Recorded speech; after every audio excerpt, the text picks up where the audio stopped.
signing an executive order. A challenge to President Donald Trump's move to tighten the rules for mail in ballots hit a snag on Thursday.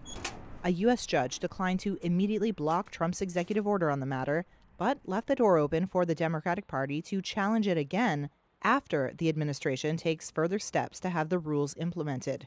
Here's Reuters legal reporter Luke Cohen. Donald Trump has, of course, repeatedly alleged that mail-in voting is susceptible to fraud, even though studies and audits have found that voter fraud is extremely rare, and Trump himself has voted by mail in multiple elections. So the executive order directed agencies, including the Department of Homeland Security, to create lists of eligible voters in each state and then directed the Postal Service to ensure that only those voters were given mail-in ballots. But those agencies have not yet implemented rules to comply with that executive order. And so as a result, the judge said the Democrats' case was premature.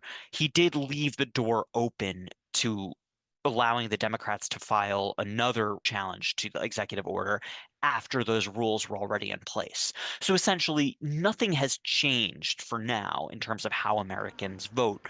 No stricter mail-in ballot rules are in place, but I think we're now waiting to see how federal agencies, including the Postal Service, go about implementing rules that are in line with Trump's new executive order. And then once they do, I think we're very likely to see further legal challenges from the Democrats. Democrats had filed a lawsuit alleging Trump's executive order would infringe on states' rights to maintain their own lists of voters and run their elections.